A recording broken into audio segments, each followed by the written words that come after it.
Hello everyone, welcome to Sanmarga classes. Delhi ಸುಲ್ತಾನರ ಕಾಲದ ಆರ್ಥಿಕ ವ್ಯವಸ್ಥೆಯನ್ನ ಸಂಕ್ಷಿಪ್ತವಾಗಿ ವಿವರಿಸಿ ಅಂತ ಕೇಳಿದ್ದಾರೆ. ಇದು 6ರಿಂದ 14ನೇ ಶತಮಾನದ ಭಾರತ ಎನ್ನುವಂತ ಚಾಪ್ಟರ್ನ 17ನೇ ಪ್ರಶ್ನೆ.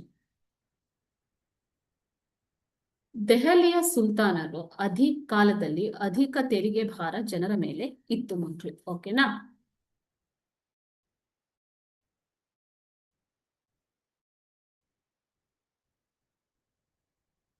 ಮುಖ್ಯಸ್ಥ ನ್ಯಾಯಾಧೀಶರು ಕೂಡ ಆಗಿದ್ದರು. ಸಾರಿಗೆ ಸಂಪರ್ಕ ಕಷ್ಟವಾಗಿದ್ದರಿಂದ ಬೆಲೆಗಳು ಎಲ್ಲ ಭಾಗದಲ್ಲೂ ಏಕರೂಪದಲ್ಲಿ ಇರಲಿಲ್ಲ. ಕೃಷಿಯು ಈ ಸಂಪತ್ತಿನ ಮೂಲವಾಗಿತ್ತು. ಓಕೆ, ಆರ್ಥಿಕ ವ್ಯವಸ್ಥೆಯಲ್ಲಿ ಕೃಷಿಯು ಸಂಪತ್ತಿನ ಮೂಲವಾಗಿತ್ತು.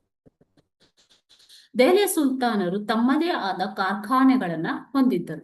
ಚಿನ್ನ, ಬೆಳ್ಳಿ ಸಾಮಗ್ರಿ ತಯಾರಿಕೆ, ಕಸೂತಿ ಹಾಕುವಿಕೆ, ಬಟ್ಟೆ ತಯಾರಿಕೆ, ಬಣ್ಣ ಹಾಕುವಿಕೆ ಮೊದಲಾದ ಕೈಗಾರಿಕೆಗಳು ಅವರ ಕಾಲದಲ್ಲಿ ಇದ್ದವು.